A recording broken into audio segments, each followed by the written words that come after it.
एका जुन्या फॅनवरून आपल्या नात्यांमधला फरक आज लक्षात आला. घरातला एक जुना फॅन आवाज करायला लागला होता. खूपच वाजायचा तो. डोकं फिरवलं त्यानं. मग माझ्या डोक्यात पहिला विचार हाच आला की नवीन फॅन घेऊयात. यावर वडिलांनी काय केलं माहितीये का? तो फॅन बंद केला, त्याचे स्क्रू थोडे टाईट केले, थोडं तेल टाकलं, काय काय केलं आणि मग फॅन परत चालू केला. तो आवाज बऱ्यापैकी गायब झाला. त्या क्षणी मला एक गोष्ट जाणवली, आपली जनरेशन बदलण्यात फार पटाईत आहे, पण दुरुस्त करण्यात आळशी आहे.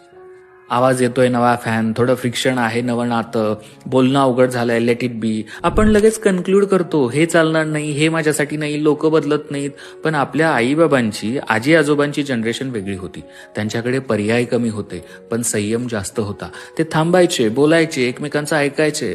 त्यांना हे माहिती होतं, सगळे आवाज म्हणजे खराबी नसते, कधी कधी तो अटेन्शन मागणारा सिग्नल असतो. सायकोलॉजी काय सांगते माहितीये का? जेव्हा आपण लगेच सोडून देतो तेव्हा आपल्याला आराम मिळतो, पण तो आराम टेम्पररी असतो. कारण आपण प्रॉब्लेम सॉल्व्ह करत नाही, आपण फक्त त्यापासून पळ काढतो.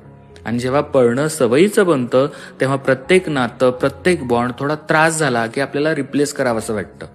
पण जे लोक दुरुस्त करायला शिकतात ते लोक फक्त नाती वाचवत नाहीत, ते स्वतःला मॅच्युअर करतात. दुःखाची गोष्ट अशी आहे की जी जनरेशन शांतपणे बसून गोष्टी सोडवायला शिकली होती ती हळूहळू संपतीये. आणि आपली जनरेशन नाती तोडण्यात एक्सपर्ट आहे, जपण्यात नाही. आपण स्पीडमध्ये जगतोय, आपण डेप्थ हरवतोय. काही गोष्टी बदलाव्या लागतात हो, पण काही गोष्टी थांबून समजून घ्यायच्या असतात. कारण सगळं बदलणं ही ग्रोथ नाही, कधी कधी जपणं हीच सगळ्यात मोठी प्रगती असते. Download ShareChat.